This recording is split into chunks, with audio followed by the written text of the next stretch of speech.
కూడా భయపడకుండా ఎండని కూడా లెక్క చేయకుండా వచ్చి ఇక్కడ ఇంత భారీ సంఖ్యలో వచ్చి ఇక్కడ కూర్చున్నారు. హిందూ సమాజపు ప్రత్యేకత ఇది. ఈ హిందూ సమాజాన్ని ఎవరు అంతం చేయలేరు. ఎందుకంటే ఈ సమాజంలో ఉండే ప్రతి వ్యక్తి ఈ ధర్మము నాది అని భావిస్తాడు. ఈ ధర్మం కోసం నేనేం చెయ్యాలో అది చేయడం కోసం సిద్ధమవుతాడు. హాయిగా ఉండవచ్చు. చుక్క మల్లేశం గారు భగవద్గీత ఎందుకు నేర్పిస్తున్నారు?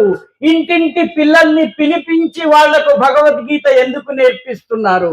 ఎందుకంటే రేపటి రోజు బాగుండాలి కాబట్టి. తన ఇంటిని ఒక మందిరంగా మార్చి ఒక సాధనా మందిరంగా ఎందుకు చేశారు? ఎందుకంటే రాబోయే తరాలకు జ్ఞాన గంగా ప్రవాహాన్ని అందించాలి కాబట్టి. ఎందుకు ఇక్కడ ఉన్నటువంటి కన్యకా పరమేశ్వరి దేవాలయంలో వ్యాపారం చేసుకుని డబ్బులు సంపాదించాల్సినటువంటి వ్యక్తులు భగవద్గీత నేర్పిస్తున్నారు పిల్లలకి? ఎందుకంటే రేపటి తరపు బీజాలను తయారు చేస్తున్నారు. ఆ బీజాలు మొలకెత్తినప్పుడు మహావృక్షాలవుతాయి. హిందూ సమాజాన్ని ఎవరు అంతం చేయలేరు.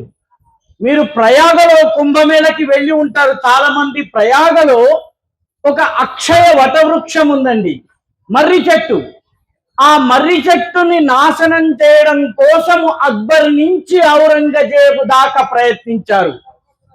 దాని మీద సీసం పోసి నిప్పు పెట్టి కొమ్మలన్నిటినీ కొట్టేసి మళ్ళీ ఈ చెట్టు మొలకెత్తకుండా చేయాలనుకున్నారు. పూర్తిగా సీసం పోసిన తరువాత ఒక పక్క నుంచి ఒక మారాకు వచ్చింది, ఇటు పక్క నుంచి ఇంకొక శాఖ వచ్చింది, అటుపక్క నుంచి మరొకటి వచ్చింది. మళ్ళీ ఔరంగజేబు సైన్యం వచ్చి చూసేసరికి ఆ చెట్టు ఆకులు మొలిచి కొమ్మలు వేసి రెమ్మలు వచ్చి పువ్వులు పూసి అద్భుతమైనటువంటి వృక్షంగా నిలబడింది. ఈ రోజు కూడా అక్షయవట వృక్షం అక్కడున్నది. హిందూ సమాజము ఈ అక్షయవట వృక్షము. దీనిని వాడెవరో విదేశం నుంచి వచ్చి సబ్బును అమ్మినట్టుగా మతం అమ్మేవారు నాశనం చేయలేడు. అయితే నాశనం చేయకుండా ఉండాలంటే మన బాధ్యతను మనము నిర్వర్తించాలి. మన కర్తవ్యాన్ని మనము నిర్వర్తించాలి. మన కర్తవ్యం ఏమిటి? మనకన్నా ముందరి తరము ఏ అమూల్య సంపదని మనకిచ్చిందో ఆ అమూల్య సంపదని మన పిల్లలకి ఇవ్వాలి. మిత్రులారా, ఒక్కసారి ఆలోచించండి.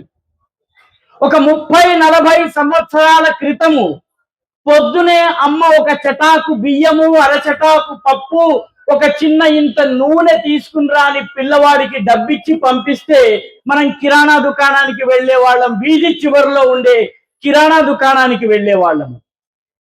కిరాణా దుకాణంలో సేటు దగ్గరికి వెళ్ళి పప్పు ధర ఎంత అని అడిగే వాళ్ళము. వారు ఆ దుకాణదారు 50 రూపాయలంటే లేదు మొదాంజాహి మార్కెట్ లో ఉస్మాన్ గంజ్ లో 40 రూపాయలకే అమ్ముతున్నారని చెప్పి బేరం ఆడేవాళ్ళము. అప్పుడు ఆ దుకాణదారు ఒక మాట అనేవాడు, బాబు పొద్దునే ఇంకా బోణీ కూడా కాలేదయ్యా, నువ్వేమిటి అని అనేవాడు. ఎందుకు వాదిస్తున్నా? ఇంకా నాకు బోణీ కూడా కాలేదు. బోణీ కాలేదు అన్న మాట వినగానే ఈ కస్టమర్ ఎవరైతే ఉన్నారో ఈయన బేరం మానేస్తాడు.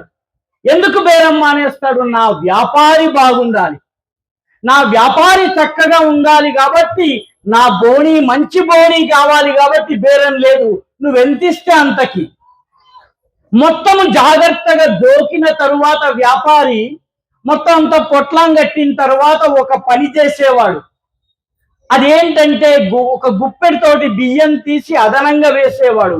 పిల్లలు వెళితే బెల్లం ముక్క ఇచ్చేవాడు, ఒక చాక్లెట్ ఇచ్చేవాడు. దాని పేరేమిటో తెలుసా అండి? దానిని బహుశా ఇక్కడ ఉన్న వాళ్ళు ఈ తరం వాళ్ళకి తెలియకపోవచ్చు, దానిని కొసరు అనేవాళ్ళండి. కొసరు అనేవాళ్ళు. వ్యాపారి కొసరు ఇచ్చేటప్పుడు లాభం గురించి ఆలోచించలేదు, నా కస్టమర్ బాగుండాలనేవాడు. కస్టమరు నా వ్యాపారి బాగుండాలి, ఎందుకంటే అతను నా మామయ్య, నా బాబాయ్, నా తమ్ముడు, నా ఊరివాడు, నా మనిషి. వ్యాపారి బాగుండాలని కస్టమర్ బాగుండాలని వ్యాపారి ఏ సమాజంలో అనుకుంటాడో ఆ సమాజం హిందూ సమాజము. హిందూ సమాజము తప్ప ఏ సమాజంలో కూడా ఇది లేదు మిత్రులారా. ఈ కొసరు అన్న పదము మనము ఇంకొక చోట వాడతాము. తల్లులకి తెలుసును, పిల్లవాడు ఇంకా నాకు అన్నం చాలు అంటే అమ్మ ఇది మామ ముద్ద, ఇది అత్త ముద్ద, ఇది బాబాయి ముద్ద, ఇది పిన్ని ముద్ద అని బలవంత పెట్టి ఆ చందమామని చూపించి లేకపోతే ఆ చెట్టులో ఉన్నటువంటి పక్షిని చూపించి తినిపిస్తుంది. దానిని కొసరి తినిపించడం అంటారు. కాబట్టి కొసరు అన్నది వ్యాపారంతో ముడిపడ్డటువంటి కొసరు అన్న పదము తల్లి ప్రేమతో ముడిపడింది.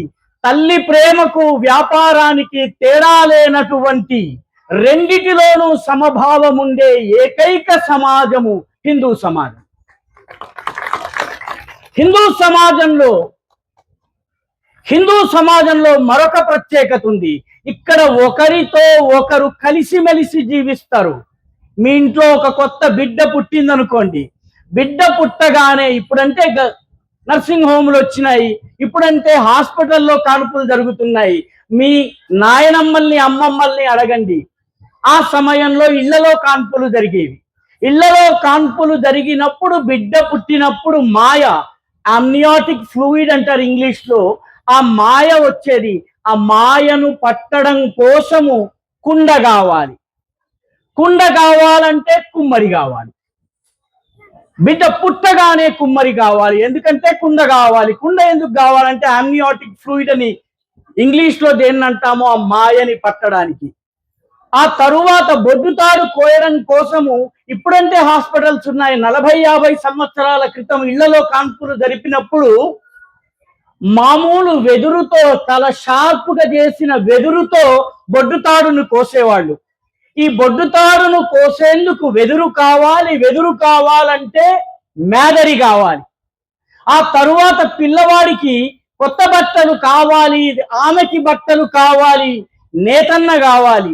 ఆ తరువాత పిల్లవాడు పుట్టినటువంటి గ్రహ గతి ఏమిటి, శాంతులు ఏం చేయించాలి, వాడి నక్షత్రం ఏమిటి, వాడి పేరేమిటో చెప్పేందుకు పంతులు గారు కావాలి, బ్రాహ్మణుడు కావాలి. కాబట్టి ఒక బిడ్డ జననంలో సమాజంలోని అన్ని వర్గాలు కావాలి. ఇంట్లో చావొచ్చిందనుకోండి, చావొచ్చినప్పుడు ముఖాగ్నిని పట్టుకెళ్లేందుకు కుండ కావాలంటే కుమ్మరి కావాలి. ఆ తెల్లని వస్త్రము కావాలి అంటే నేతన్న కావాలి. ఆ పాడె కట్టడం కోసము వెదురు కావాలంటే మేదరి కావాలి. మళ్ళీ ఊర్ధ్వగతులు కల్పించేందుకు, మంత్రాలు చదివేందుకు, శాంతులు చేసేందుకు, పిండాలు పెట్టించేందుకు పంతులు గారు కావాలి. కాబట్టి సమాజంలో ఏ పనికైనా అందరూ కావాలి. అందరూ కలిసిమెలిసి జీవించేదే హిందూ సమాజము. కులము వేరై ఉండవచ్చును, మన ఇళ్లలో వ్యక్తిగత ఆచారాలు వేరై ఉండవచ్చును, బయటకు రాగానే మనమందరము ఒకటి. దేవుడి జాతరలు దొమ్మరి ఆట ఆడేవాడి దగ్గర నుంచి మొదలుపెట్టి తప్పెట సన్నాయి పాడేవాడి దాకా కావాలి. పూజలు చేయించే పూజారి దగ్గర నుంచి బలులు ఇచ్చేటటువంటి వ్యక్తి కావాలి. సమాజంలో అందరూ కలిస్తేనే మనం కలుస్తాము, మన సమాజం నిలబడుతుంది. కాబట్టి హిందూ సమాజం అంటే సమాజంలోని అన్ని వర్గాలు, అన్ని వర్ణాలు, అన్ని జాతులు, అన్ని తెగలు, అన్ని ఉపతెగలు అందరూ కలిసి మెలిసి జీవించటం. బొడ్రాయిని ప్రతిష్ఠించారనుకోండి, ఊరిలో ఉండే 50 కులాలు కలిసి చేస్తే గాని బొడ్రాయి ప్రతిష్ఠ జరగదు. 50 కులాలు కలవాలన్నట్లయితే ఈ సమాజంలో ఐకమత్యము ఎవరు నిర్మాణం చేస్తున్నారు? వేదాలు తెలియని వాడు, రామాయణం చదవని వాడు, ఇప్పసారాతోటే దేవుడికి పూజ చేసేవాడు, వాడు కూడా హిందువే. నా దేవుడికి కళ్ళలోంచి రక్తం వస్తోందని తన కన్ను తీసుకోవడం కోసం తన కాలిని శివలింగం మీద పెట్టి తన కన్నుని పెరికి అక్కడ అమర్చిన వాడు కన్నప్ప. ఆయన గుడి పెట్టినటువంటి కాళహస్తి మనకు పవిత్రం. ఒక సాలెగూడు శివునికి తన యొక్క అల్లికతో పూజ చేస్తుంది. ఒక పాము వచ్చేసేసి అక్కడ కొన్ని ఇంకేదో రకం పూజ చేస్తుంది. ఏనుగొచ్చి వీటన్నిటినీ ఊడ్చి పారేస్తుంది. ఏనుగు, సాలీడు, అదే విధంగా పాము, ఇవన్నీ కలిసి ఆరాధించింది ఒకే దేవుడిని, అదే శ్రీకాళహస్తి.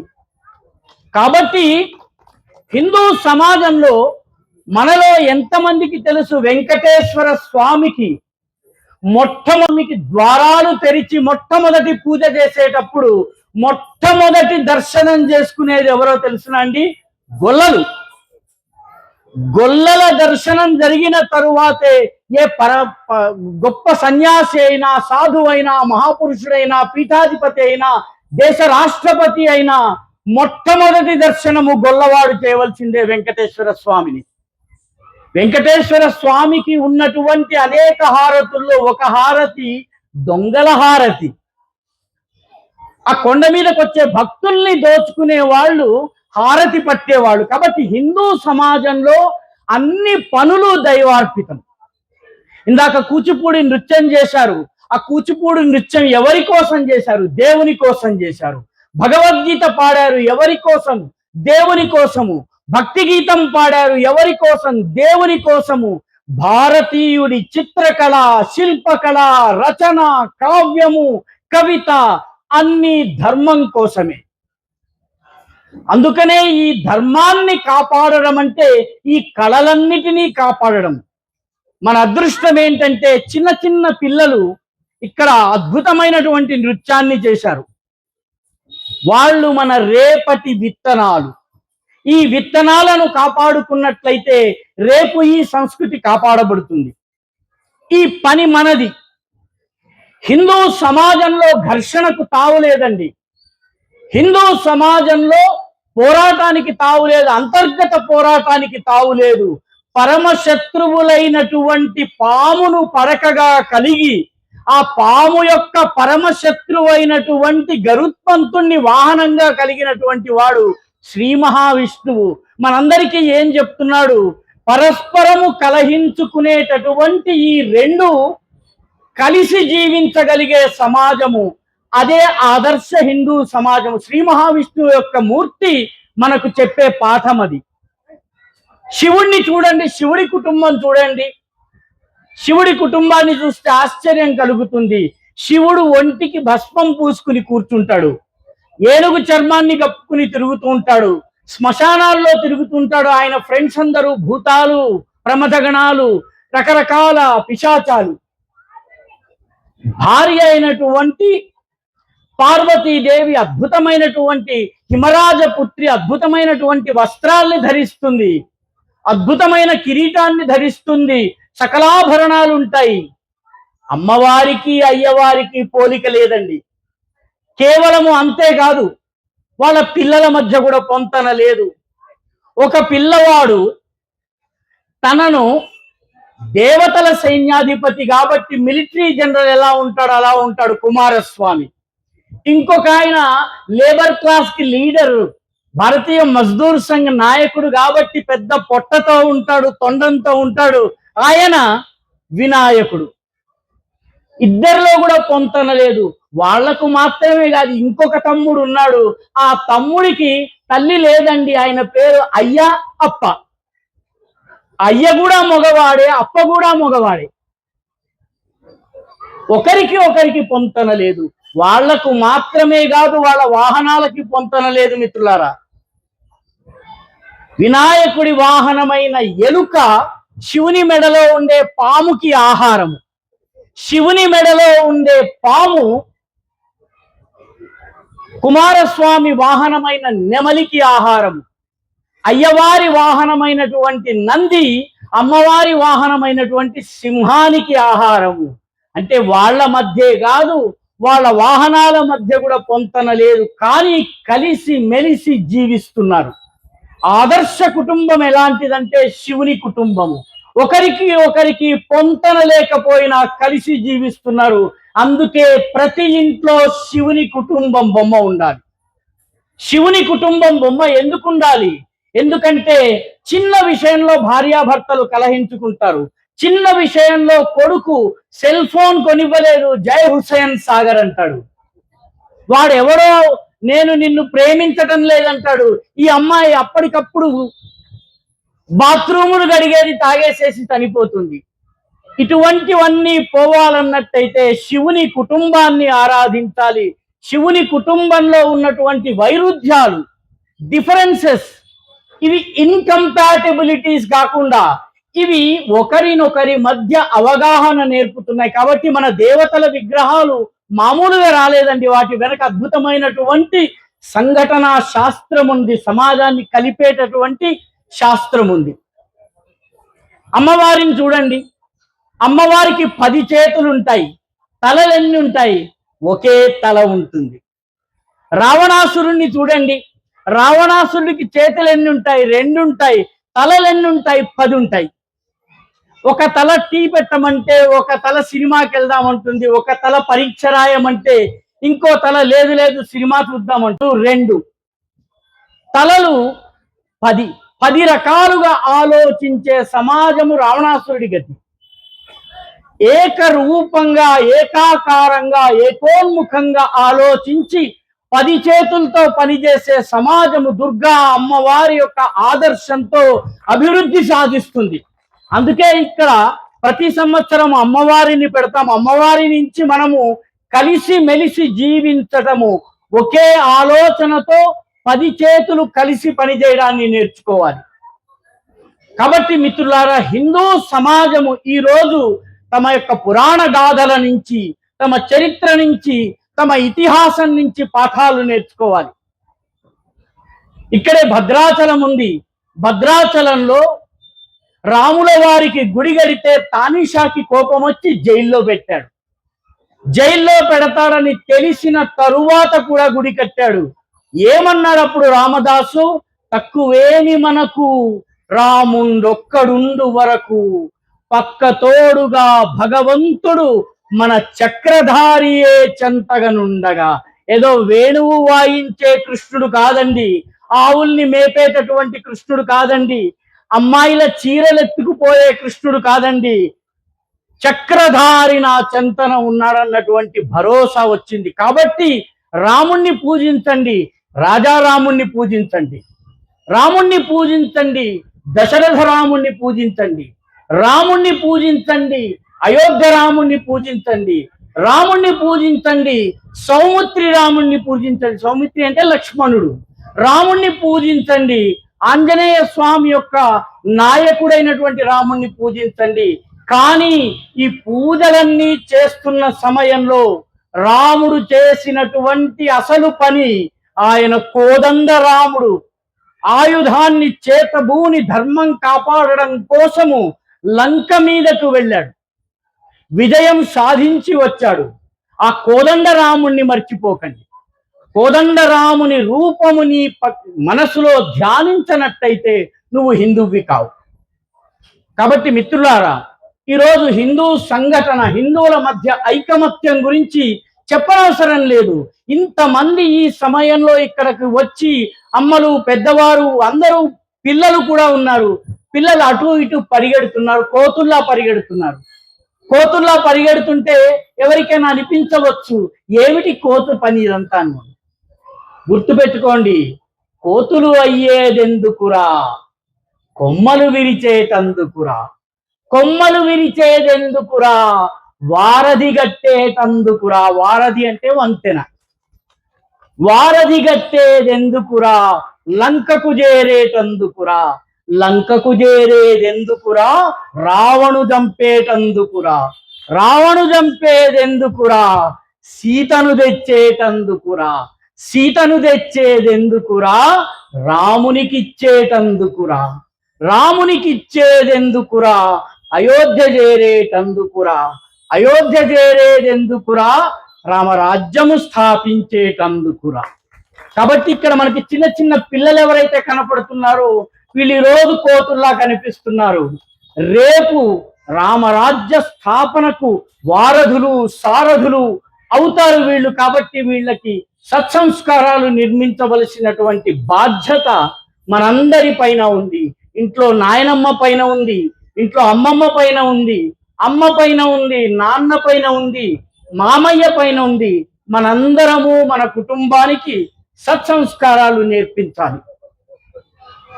అదేవిధంగా హిందూ సమాజము మరొకటి నేర్చుకోవాలి.